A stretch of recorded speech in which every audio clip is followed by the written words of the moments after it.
The Monsoon Session of India's Parliament adjourned sine die today, August 21st, 2025, capping a turbulence-marked month of heated debate, disrupted sittings, and major legislative moves. This session ran from July 21st to August 21st, with 21 sittings and a scheduled break in mid-August for Independence Day. The government had placed 8 new bills and 7 pending ones on the agenda, covering tax reforms, maritime and mining laws, sports governance and anti-doping measures. Among the laws cleared were the National Sports Governance Bill, the National Anti-Doping Amendment Bill, and the Modernized Carriage of Goods by Sea Act 2025. Yet, the session opened on a dramatic note, with Vice President Jagdeep Dhankar announcing his resignation on day 1, citing health reasons. His departure left a leadership vacuum in the Rajya Sabha, where Deputy Chairman Harivansh has since presided. But the move also sparked political speculation, with opposition parties alleging deeper tensions over whether debates like Operation Sindoor were being deliberately sidelined. The election for a new vice president is now set to become a flashpoint between the NDA and the India bloc. From the start, proceedings were anything but smooth. Walkouts, adjournments, and repeated protests derailed debates. Speaker Om Birla later reported that the House managed only about 37 hours of productive discussion in the entire month. Sharp exchanges between Prime Minister Modi and opposition leader Rahul Gandhi added to the charged atmosphere, reflecting the deepening NDA-India bloc divide. The disruptions were most intense around specific flashpoints: the Pahalgam terror attack, the Air India crash, demands for a debate on Operation Sindoor, and above all, Bihar's Special Intensive Revision of Electoral Rolls, or SIR.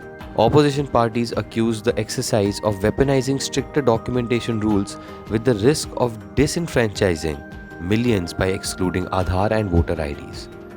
The Supreme Court has since asked the Election Commission to explain nearly 6.5 million deletions, while Rahul Gandhi launched a voter Adhikar Yatra across Bihar to spotlight the issue.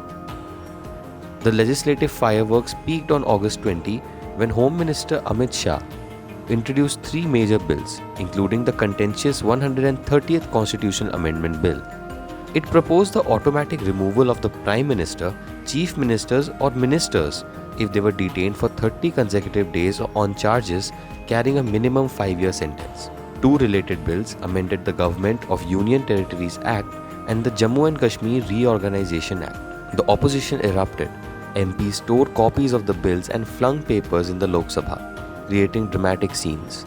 And if that wasn't enough, the following day, August 21st, Shah introduced 3 more bills reinforcing these provisions, further empowering the removal of top elected officials if held in custody beyond a month. The measures were referred to a joint parliamentary committee, but not before drawing fierce criticism that they undermine the constitutional principle of presumption of innocence. Shah, for his part, defended the move by recalling his own past resignation before arrest as proof of constitutional propriety. Meanwhile, the Lok Sabha passed the Promotion and Regulation of Online Gaming Bill 2025 in record time.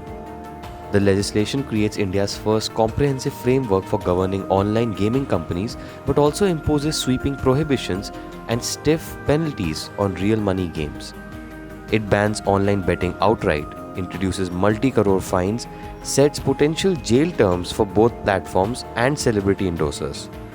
The government has framed it as a response to addiction, financial ruin, and even security risks, but critics say it threatens a sector projected to hit $9 billion by 2029 and could wipe out 4 lakh jobs. Beyond these headline battles, Parliament also took up economic concerns, debating bottlenecks in land acquisition for infrastructure and proposals to cap apprenticeships, which raised questions about job creation and youth employment.